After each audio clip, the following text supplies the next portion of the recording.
سمجھنے میں یہ طاقت عطا فرماتا ہوں، یہ عزت عطا فرماتا ہوں کہ 7 لوگوں کی تو شفاعت کر، حافظ قرآن شفاعت کرے گا، اور 7 لوگ جن پر جہنم واجب ہو چکی ہوگی، حافظ قرآن کی شفاعت کی وجہ سے اللہ انہیں جنت عطا فرمائے گا۔ آپ سب قرآن سننے کے لیے آتے رہے، قرآن پڑھنے والوں کی آپ خدمت کرتے ہیں۔ میرے ذہن کے اندر ایک سوال پیدا ہوا کرتا تھا کہ مساجد یہ مدارس ڈڈیال کے اندر دیکھتا تو بڑی اعلیٰ شان عمارتیں نظر آتی، اور دل میں ایک سوال بھی پیدا ہوا کرتا تھا کہ اتنی بڑی عمارت اور ایک مدرسے میں 10 12 15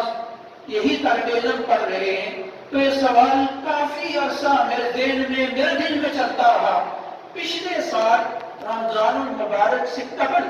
میں ڈڈیال شہر کے اندر گیا، کچہری والی مسجد کے اندر ہم بیٹھے ہوئے تھے، وہاں پر ایک حافظ صاحب تھے جن کی ڈیوٹی لگی ہوئی تھی کہ اس سال جن بچوں نے قرآن سنانا ہے، تو اس کمیٹی کے اندر تھے جو حافظ قرآن ہیں۔ ہر رمضان سے پہلے ہمارے نظام کے اندر ان کا ٹیسٹ دیا جاتا ہے، اور جو لوگ اس ٹیسٹ میں کامیاب ہوتے ہیں ان کی ڈیوٹیاں پہ لگائی جاتی ہیں۔ تو حافظ صاحب نے مجھے بتایا کہ اس سال ڈڈیال کے مدارس سے 60 سے زیادہ طلباء ایسے ہیں جنہوں نے قرآن یاد کیا، اور رمضان کے اندر وہ قرآن سنانے کی سعادت حاصل کریں گے۔ میرے دوستو، یہ حضرت صاحب کا فیضان ہے کہ مدارس کے اندر اسٹوڈنٹ تھوڑے تھوڑے نظر آتے ہیں، لیکن ہر سال ان کا فیض اور ان کی نگاہ کرم کا صدقہ ہے کہ ہر سال سینکڑوں کی تعداد میں انہی مدارس سے افسر نکل کر قرآن سنانے کی سعادت حاصل کرتے ہیں۔ اس پر دلیل یہ ہے کہ حافظ صاحب جنہوں نے ہمیں قرآن سنایا، یہ آپ کے ڈڈیال کے مدرسے کے اندر اس اسٹوڈنٹ کے وہاں پر ہی پڑھ رہے ہیں۔ یہ حضرت صاحب کا فیضان ہے، یہ میرے حضرت کی محنت ہے، یہ میرے حضرت کی قرآن کے ساتھ محبت ہے۔ دنیا میں بڑے بڑے لوگ آئے، بڑی بڑی فیکٹریاں لوگوں نے لگائی، کسی فیکٹری سے موٹر سائیکل تیار ہو کر نکل رہے ہیں، کسی سے کاریں تیار ہو کر نکل رہی ہیں، کسی فیکٹری سے کپڑے نکل رہے ہیں، لیکن قربان جاؤں گلہار والے اس ہستی پر جنہوں نے ایک ہی فیکٹری لگائی جہاں سے انسان تیار ہو کر نکل رہے ہیں، لوگوں کو اللہ کا قرآن سنا رہے ہیں، یا لوگوں کو دین کی باتیں سنا رہے ہیں۔ تو دعا ہے کہ اللہ حضرت صاحب کی قبر انور پر کروڑ رحمتوں کا نزول فرمائے، اللہ اس استانے کا فیض قیامت تک جاری و ساری فرمائے، اور دعا ہے کہ آپ صاحب کے علم میں اللہ مزید برکتوں کا نزول فرمائے۔ آپ صاحب کے والد صاحب کو میں ایک بات کہنا چاہتا ہوں کہ میں نے بھی بڑی عمر گزار دی ہے، مختلف مساجد اور مختلف جگہ پر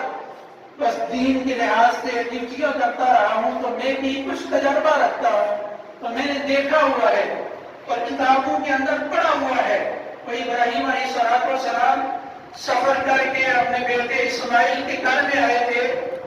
تو کسی کام کے لیے گئے ہوئے تھے، تو ان کے گھر گئے تو گھر والی کا اخلاق دیکھا،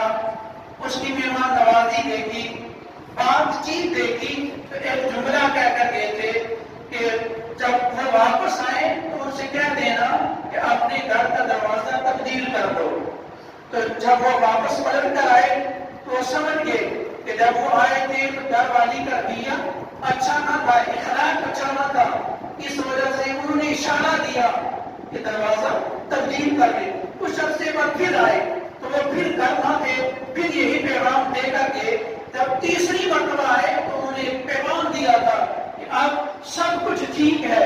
تو میرا بھی تجربہ ہے، میں نے بہت کچھ دیکھا ہوا ہے۔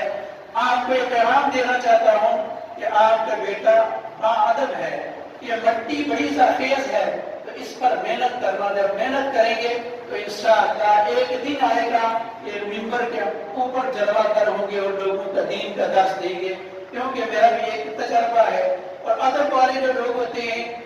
وہاں پر پھل لگتا ہے اور اس زمین سے اناج اچھا پیدا ہوا کرتا ہے۔ فرماتے ہیں کہ جس درخت کے ساتھ پھل لگتا ہے اس کی شاخیں نیچے جھکی ہوئی ہوتی ہیں، اور جو سیدھی اوپر کھڑی ہوتی ہیں ان درختوں کے ساتھ پھل نہیں لگا کرتا۔ جہاں پر عاجزی ہوتی ہے، ادب ہوتا ہے، تو مٹی زرخیز ہوتی ہے، وہاں سے ایسا پھل پیدا ہوتا ہے جس سے دنیا والے فائدہ اٹھایا کرتے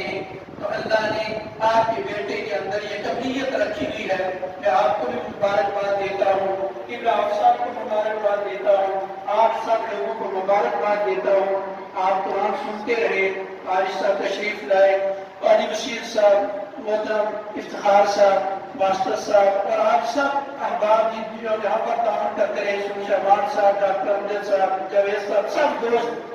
سارا ماہر محنت کرتے رہے، فاسد صاحب اور سارے دوست، تو میں سب کے لیے دعا گو ہوں کہ اللہ آپ کو دین دنیا کی نعمتیں عطا فرمائے۔ اسی طرح قرآن کے ساتھ ساری زندگی اللہ ہمیں وابستہ رہنے کی توفیق عطا فرمائے اور قرآن کی محبت میں اللہ ہمیں جینا نصیب فرمائے اور اسی محبت میں اللہ ہمیں موت عطا فرمائے۔ اور میرے دوستوں، کچھ دوست ایسے ہیں جنہوں نے تعاون کیا، یہاں سے بھی افواج کے ساتھ تعاون کرتے ہیں، میں ان کے لیے بھی دعا گو ہوں۔ اسی طرح چودھری محمد مشتاق صاحب اور شاہ نواز صاحب، انہوں نے اپنے سے مسجد کے لیے بھی 10,000 یہ بھیجے ہیں اور افواج جو ہیں ان کے لیے بھی وہاں سے انہوں نے کچھ رقم بھیجی ہے۔ دعا ہے کہ اللہ ان کے والد صاحب اور شاہ نواز صاحب کے بعد ان کو اللہ جنت میں اعلیٰ مقام عطا فرمائے۔ آپ سب دوستوں نے تعاون کیا، آپ ہمارے ساتھ محبت کرتے ہیں، ہم دعا کریں کہ اللہ آپ کو دین دنیا کی نعمتیں عطا فرمائے۔